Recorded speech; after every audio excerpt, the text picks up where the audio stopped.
The tools that we have, right? First one is called monetary policy.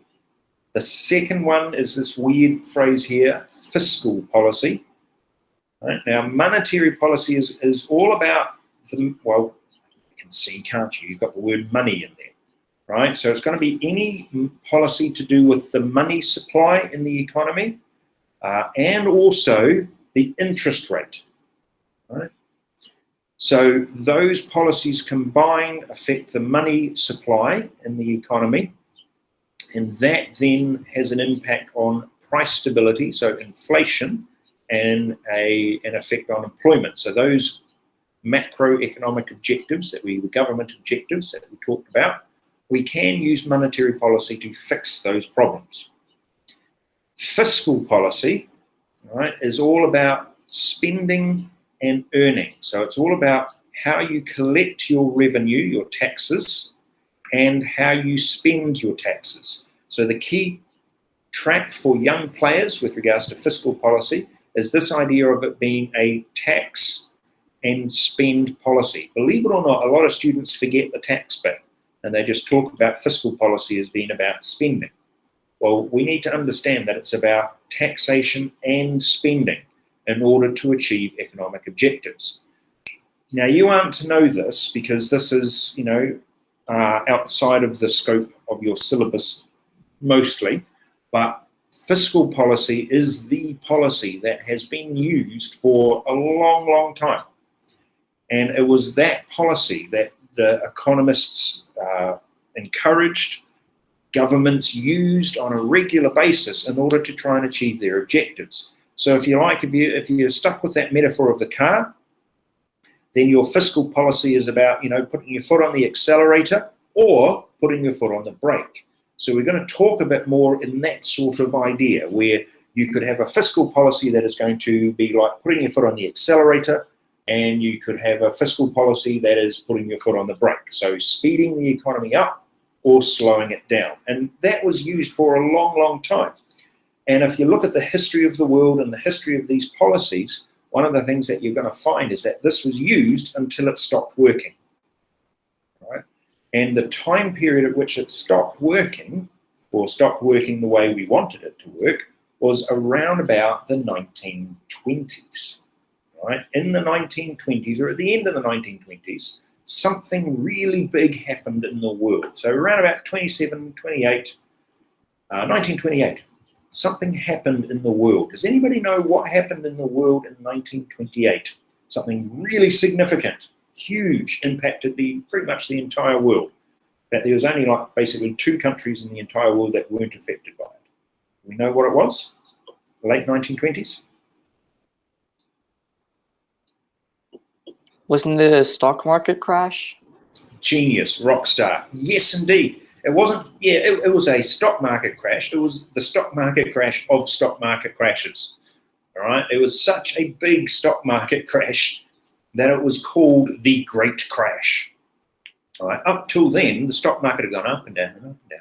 And everybody was like, right.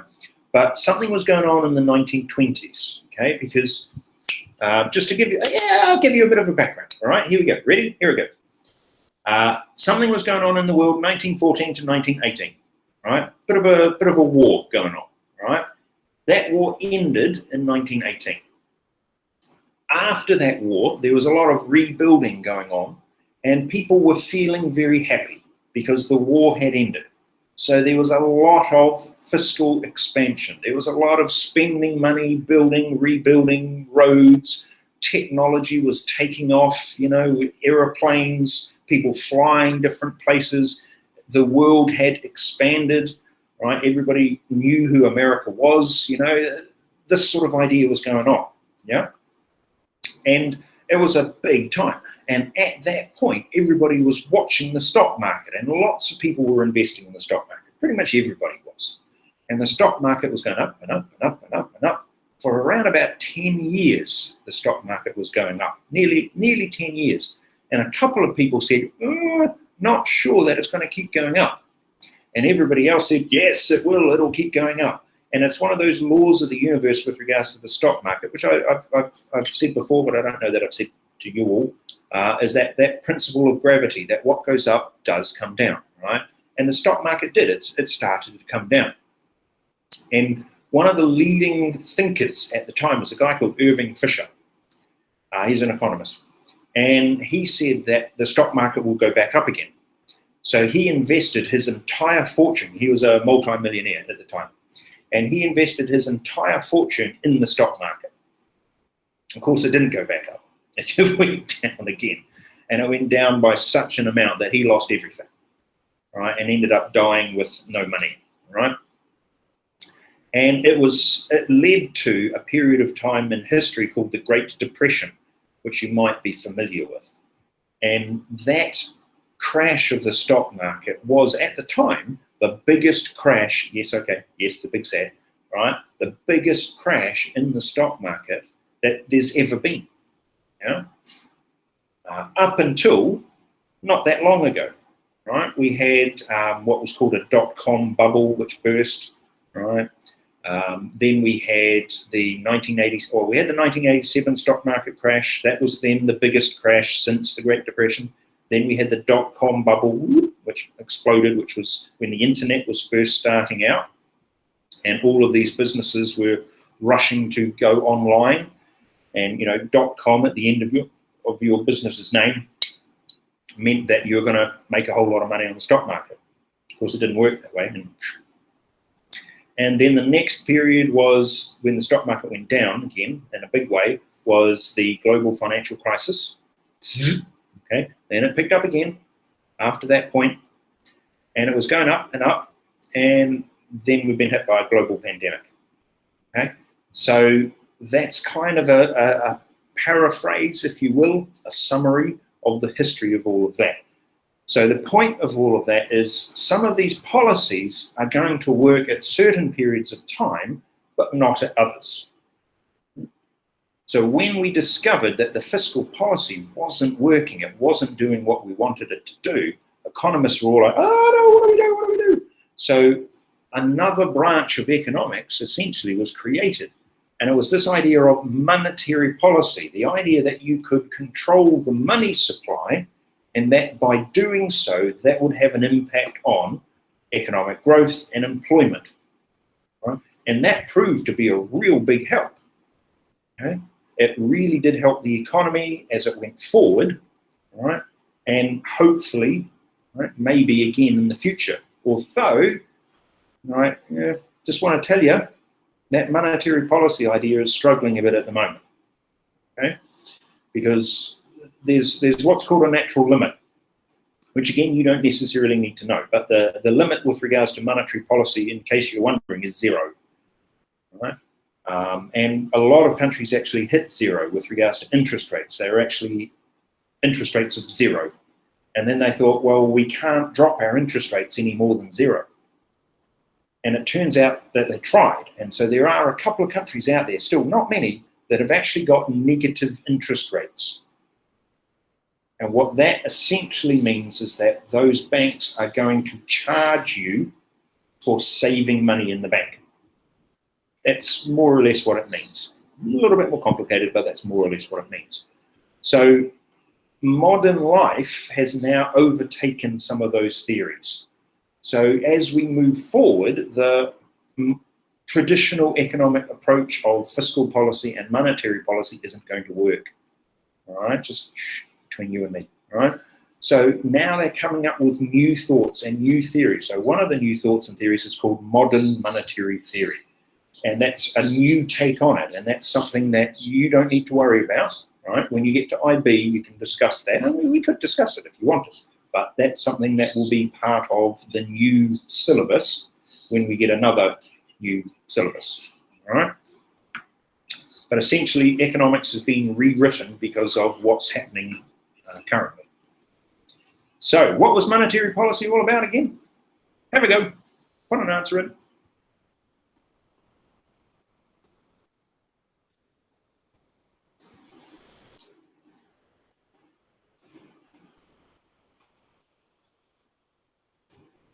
What did it mean? What's it all about?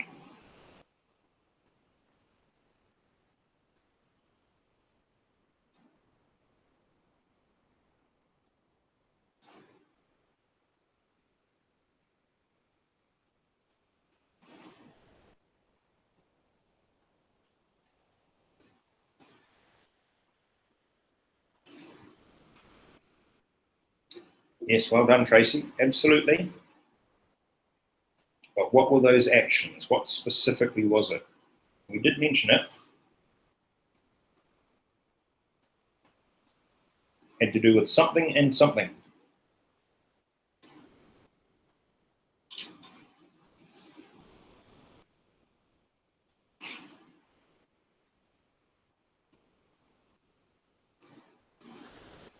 Yes, absolutely right. But what were the actions? What tools were they using to achieve that? The tools were twofold. What were they? See if you can remember.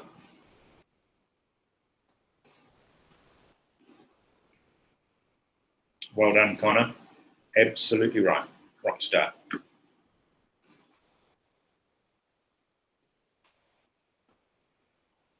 Yep.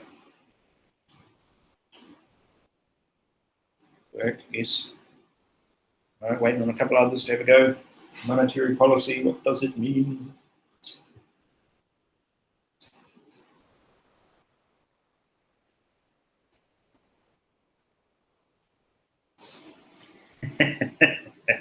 Print more cash.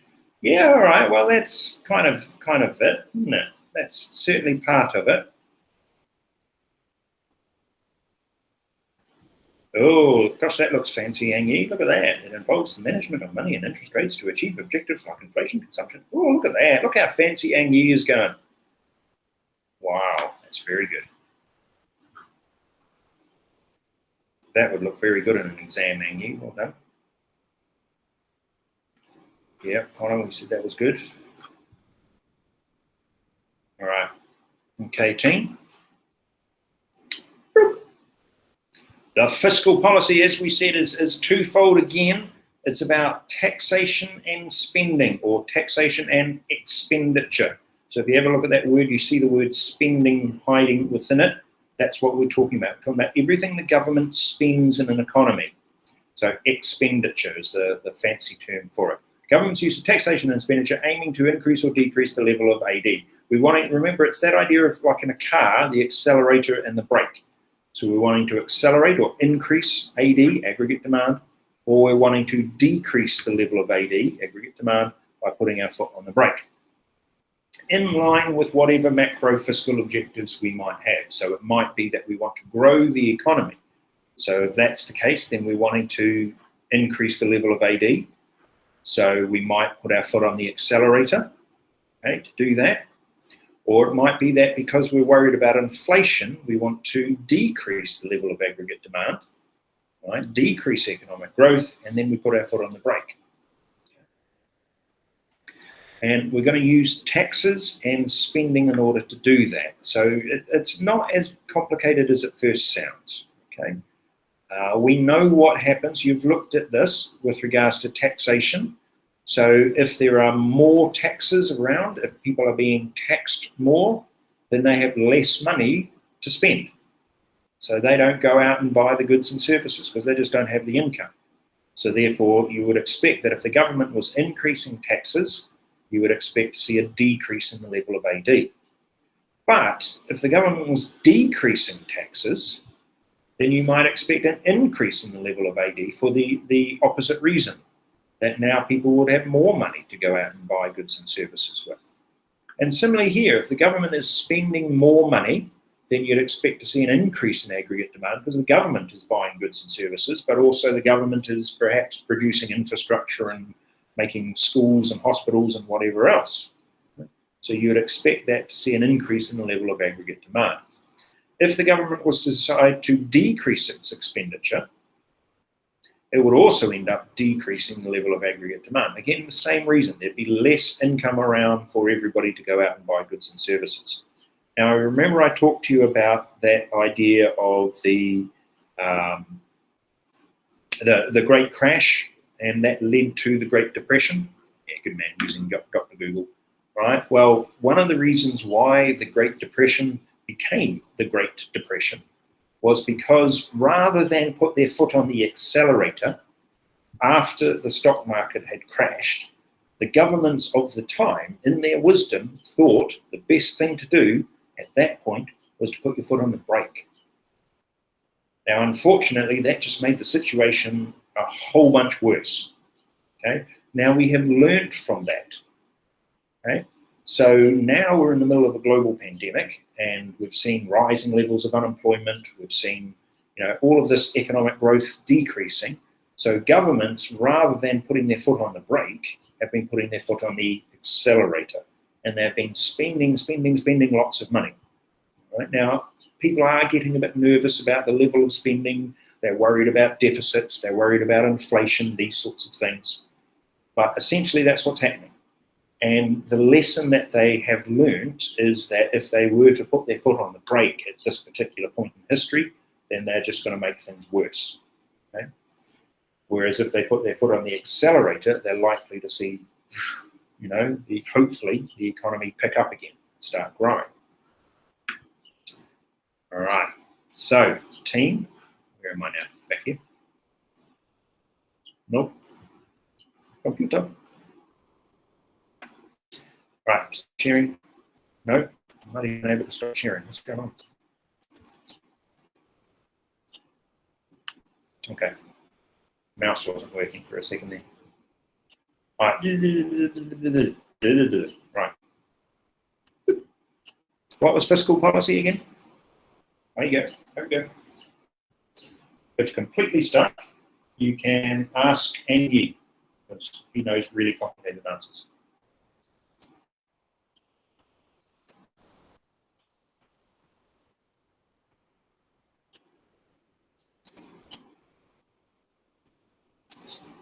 We go fiscal policy. What was it all about? Oh, by the way, I've missed a C again. Yeah, have to look into that.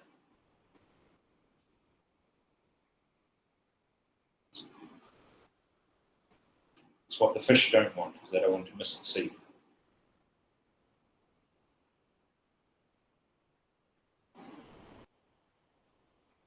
Have you ever seen the A-Team TV show? They had a character called Mr. T. He was Mr. C's brother. All right. Okay, little joke on my behalf. All right, here we go. Oh, my mouse is not doing what it's supposed to do. All right, government revenue, yes, good. All right, Lynn, yes, well done, Lynn, very good.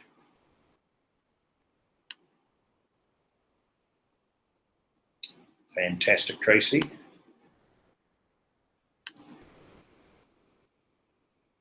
Yeah, you're on the right path there with that one. All right. It's the same idea with regards to, yes, affect the economy. Yep, we're wanting to be specific about what the point of the fiscal policies are. Yes, impacting the economy, yes. So it's about, achieving macroeconomic objectives. But yes, well done, team. Very good. Right, examples, here we go. Let's have a think. What does the government spend money on? It spends money on welfare payments, health, education, defence, housing. And it also spends money repaying debt, which is something we don't often think about. But when you did that table and you looked at deficits that are being created, one of the comments that I made was that you have to pay your debts. All right. In fact, if I was to look at that table again, all right, you might see where we are here, Greece. Now, 106 billion is what Angie has discovered here. That doesn't sound like a lot when you consider some of these others, some of the other numbers, right, like trillions, etc. But for Greece, that's an awful lot of money. Right? In fact, if you're not aware of this, Greece actually got into real significant, as a country, financial trouble because they couldn't afford to pay back their loan. All right? They couldn't afford to pay this amount of money. And again, you don't necessarily need to know this, but this is sort of where this is all heading, is the idea that if you borrow the money, you have to repay it. So one of government's expenditures is going to be repaying debt. That's what it's going to be. All right. Now, let's say our goal is expansionary fiscal policy, stimulating it. Right. So maybe we spend some money on education.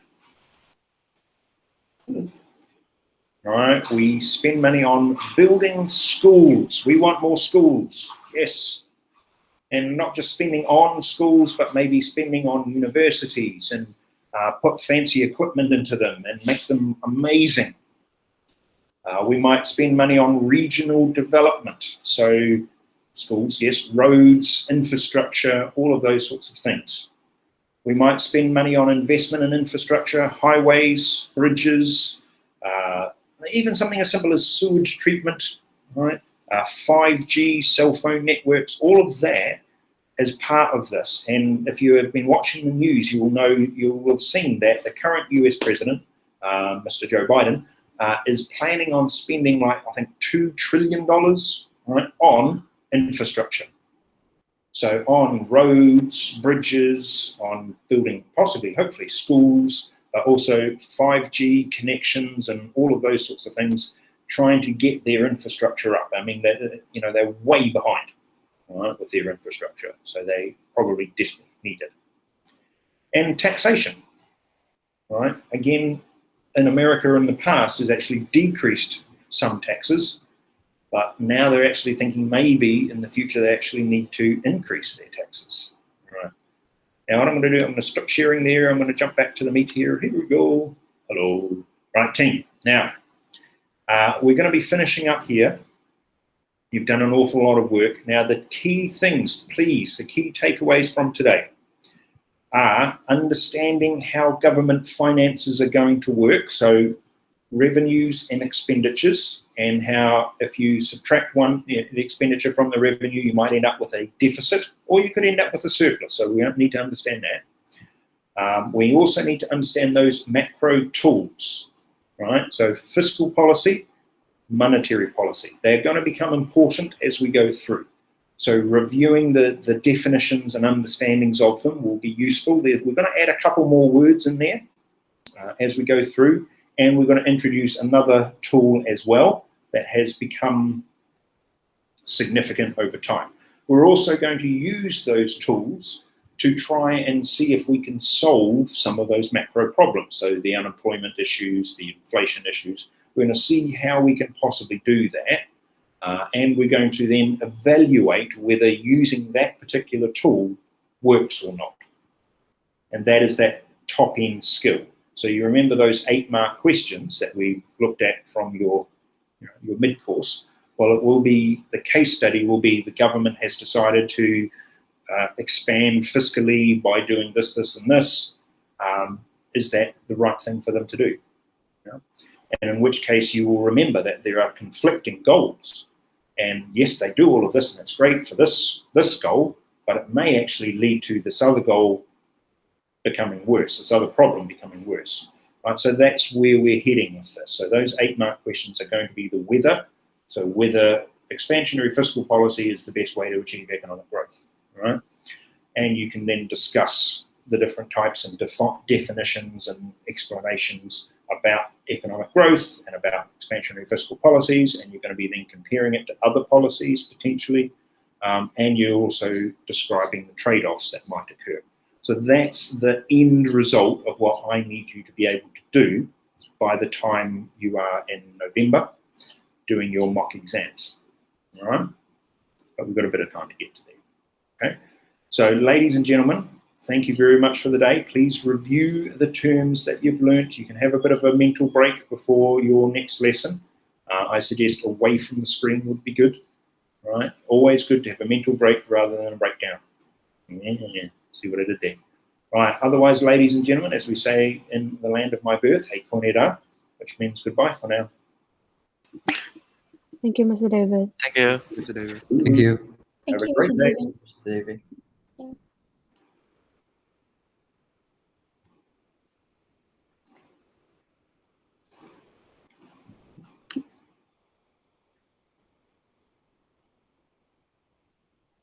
Okay. Sorry, I have to stop recording.